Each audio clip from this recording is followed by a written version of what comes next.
Hello everyone.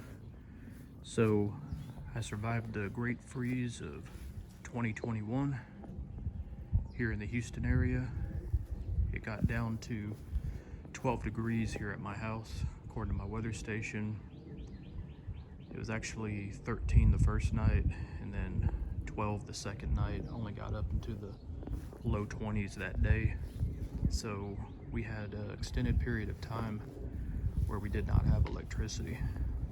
And if you saw my other videos, I converted my generator, my propane gasoline generator, to natural gas, and I did that by changing the regulator out on it. I installed this gas valve right here. The gas company actually came out and ran new gas lines a couple months ago, and they made some modifications to the meter, but that's the valve that I installed right there. So there's a hose that connects to that, a quick disconnect, and then I had the generator right here, and then I had the power cable, the 220 power cable, ran from the generator right up to here. So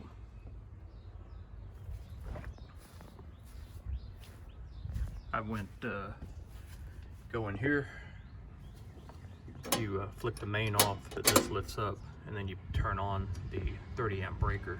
So the 30 amp breaker is connected to this, and then the whole panel is powered, and there's no way that power can backfeed into this thing. So what ended up happening is the night that we had the big ice storm, you know, where we got several inches of ice and snow. It was ice for several hours, wintry mix, and then it converted to snow later in the night. So by the morning, this was mostly covered in snow and ice and still had power. Some people had lost power, but we still had power here. We had power all day into the night, and then around 2:30 in the morning, 12:30 in the morning, the power went out.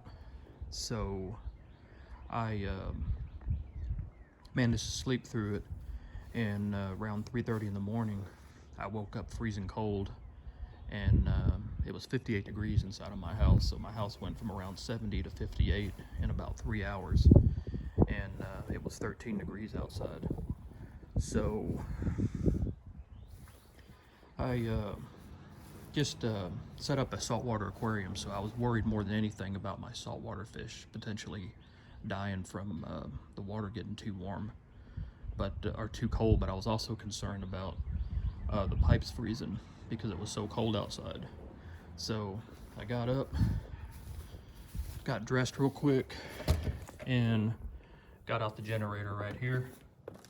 Just rolled it out, hooked up the gas line, and hooked up the power cable, and then fired it up. It started right up, and I had power within 5 minutes from the time I woke up.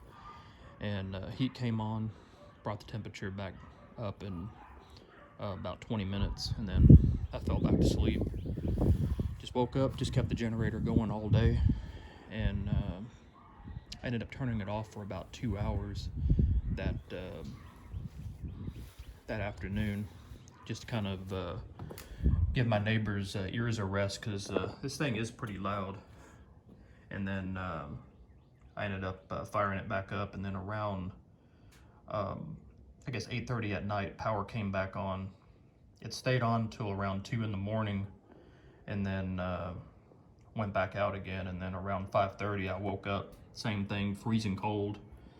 House was around, I guess, 60 degrees or so. So I still had the generator out, so what I did is I just started it up, fired right up, and then ended up going back to bed for a few hours. I ended up going to work that day, ran the generator all day while I was at work, and then came home, continued to run it. And then I decided to ask my neighbor, you know, I was like, hey, you want me to run an extension cord over to into your attic so you can have some heat? And I went up in her attic and I hooked up the generator to her furnace and got her heat, and then a couple hours later power came back on. So wish I would have thought of that sooner, but at least she got heat a little bit sooner there in her house. Her house was 53 degrees when I went over there. But ended up being able to power the entire house and her furnace with the generator, no problem. And you know, some people, they'll go through and they'll turn off certain circuits or whatnot, but I just left everything on. I mean, all of the circuits on. And I was careful not to turn too many things on at once, but I did laundry, I washed dishes, I watched TV, watched watched movies. It was pretty much just like a normal day, except did not have internet service. The Comcast internet always goes down whenever there's a power failure here in my neighborhood, usually within about an hour after the power goes out. So I had my phone, but it was pretty slow. And then had water, and then but the second day the water went completely out, and then when the power came back on for a few hours, it came back on but then went back out again. And then we had low water pressure for the last couple days, and then we've been on a boil water notice, and they've lifted it for the city of Houston. I'm not sure if it's been lifted for my area or not, but our water pressure is still kind of low over here. But didn't have any trouble with busted pipes. Dripped all the pipes in the house. So I dripped them in multiple rooms. That way there is water going through both the hot and the cold at the same time. And also put hand warmers on the pipes outside. And then seemed like that helped. But this faucet over here,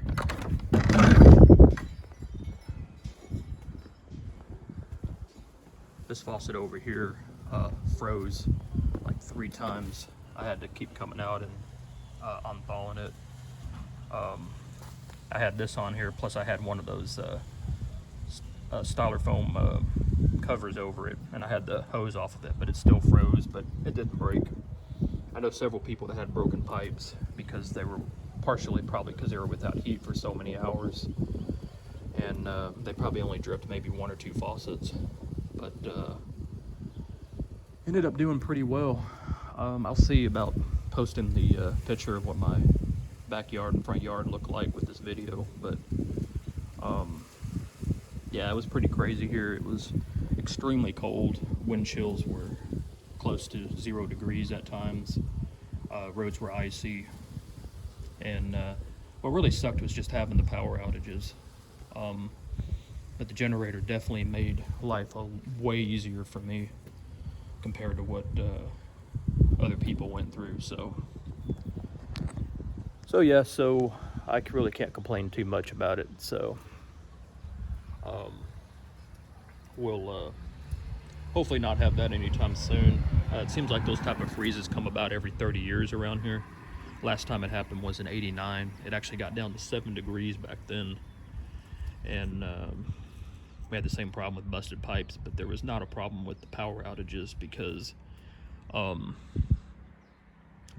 we didn't have as many people in the state, and we didn't have the deregulation, so there were more power plants that were online. So hopefully they address that issue with the power shortage, because the freeze would have been bad either way, but just cutting our power off when it's in the teens outside, I mean, and leaving it off for hours and hours on end was just absolutely insane. I mean, it's just no excuse for that. I think they could have maybe spread those, not have the outages spread out quite as long, you know, just maybe just keep people's power off for a few hours versus, 22 hours at a time. But yeah, the generator though, either way, I mean, made life a lot easier. But yeah, pretty much everything's dead around here. Grass looks pretty rough, all the trees. A lot of these trees already didn't have leaves on them, but like that one right there, was doing okay, but it looks like it's dying. Pretty much any citrus type trees are probably not going to survive because of that. I have sago palms in my yard right there, and those are looking in pretty bad shape. Those are probably going to die, but is what it is. There's my weather station right there. That worked great during it. It didn't measure the snowfall, which I didn't really expect it to, but it definitely served well with that. It was pretty accurate with the nearby weather stations. So anyway, see a lot of videos where people talk about you know, spending 10 grand for these whole home generators, standby generators. You really don't need to spend that kind of money. Just get you one of these portable generators. This is a 10,000 watt. You can see it in my other video. I don't feel like taking the cover off right now. And you know, just put that inlet, the interlock kit, and the breaker, and natural gas home. I mean, you know, 6, 7, 8,000 watts should be plenty for most homes. And then if you have electric home, you know, you're probably going to want 13,000, 15,000, something like that. But it's way better than this other setup I had before. I don't remember if I showed this in the other video, but here it is right here. This one here only powered 4 circuits, and actually my old generator, I had it in here and I ended up loaning it to my friend's brother, and they used it and made their life a whole lot easier. Still have this one right here. I haven't ran it in years, so I might see if I can get this running and give it away to a friend or somebody that wants a small generator. But yeah, I highly recommend getting a generator. You know, it's like you hear people talking about it. You know, they're like, yeah, we should get a generator. You know, wish would have got one. Yeah, we're definitely going to get one now. And, you know, it's not until something happens, and there may not be a hurricane or another freeze like this for 20 years. You don't know, but you just got to be ready for it. These are all my propane tanks. So if for some reason the natural gas was to shut off, I still could have ran the generator for a couple days. Not constantly, but could have gotten by with it. And I have a couple more in here somewhere. This garage is a mess. But anyway, rate this video, comment. Thanks for watching.